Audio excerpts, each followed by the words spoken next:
Friends, welcome back to our channel. నేను మీ Anakapalli. So ఈరోజు లాగేంటి అంటే అండమాన్ పోర్ట్ బ్లేర్ డైరీ ఫామ్లో ఉన్న వినాయకుడి నిమజ్జనం జరుగుతుంది. సో అండమాన్లో కూడా వినాయకుడి నిమజ్జనాలు ఎలా జరుగుతాయో నాతో పాటు మీరు కూడా చూసేయండి. మన భువన్ లైట్ అండ్ సౌండ్ వాళ్ళు మన గల్లీకా గణేష్ మళ్ళీ త్వరగా రావాలని ఉద్దేశంతో ఒక మంచి బ్యూటిఫుల్ సాంగ్ వేస్తున్నారు. భువన్ లైట్ అండ్ గణేష్ చాలా బ్యూటిఫుల్ గా ఉంది. మన ఈ గణాధుడికి ఈ బెలూన్ స్వాగతం త్వరగా మళ్ళీ తిరిగి రావడానికి సమ్ డిఫరెంట్ గా ఉంది. ఏం చేసినా డిఫరెంట్ గా ఉంటుంది కాబట్టి ఆ గణానికి ఎంతో హుందాగాను డిఫరెంట్ గా వాళ్ళు తమ గణానికి వీడ్కోలు పలుకుతున్నారు. అయితే వచ్చే ఏడాది త్వరగా రావాలని కోరుకుంటూ బెలూన్ స్వాగతం బెలూన్ తో వీడ్కోలు పలుకుతున్నారు మన విక్టరీ యుక్త.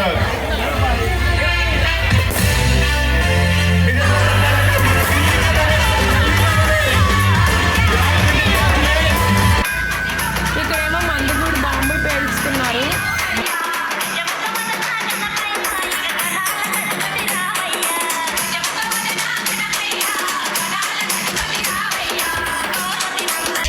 వీళ్ళేమో అమ్మవారి వేషం వేసుకొని అమ్మవారి సాంగ్ పెట్టి డాన్స్ వేస్తున్నారు.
వీళ్ళు వచ్చేసి అఘోరా వేషం వేసుకున్నారు.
గాయస్ వర్షం బాగా పడుతుంది. మేమైతే సగం దాకా వెళ్ళి మళ్ళీ రిటర్న్ వచ్చేస్తున్నాం. నిమజ్జనం ఎలా అవుతుందో మరి మాకు కూడా తెలియదు, ఎందుకంటే వర్షం పడుతుంది. మా ఫ్రెండ్స్ వాళ్ళు చిన్న చిన్న పిల్లలు ఉన్నారనమాట, వాళ్ళు తడిచిపోతున్నారు కదా. ఇప్పుడు అసలే వైరల్ ఫీవర్స్ ఎక్కువగా వచ్చేస్తున్నాయి, అందుకు ఇంటికి వెళ్ళిపోయాం మేము. జెంట్స్ అందరూ వెళ్తున్నారు నిమజ్జనం చేసి రావడానికి, మేమైతే ఇంటికి వెళ్ళిపోతున్నాం. లేడీస్ కూడా వెళ్ళారు బస్సులో, మేమైతే ఇంటికి వెళ్ళిపోతున్నాం. సో ఇంతటితో వ్లాగ్ అయితే కంప్లీట్ అయింది. నా వ్లాగ్ కనుక మీకు నచ్చినట్లయితే లైక్ చేయండి, షేర్ చేయండి, కమెంట్ చేయండి, సబ్స్క్రైబ్ చేసుకోవడం మాత్రం మర్చిపోకండి. Thank you, bye bye.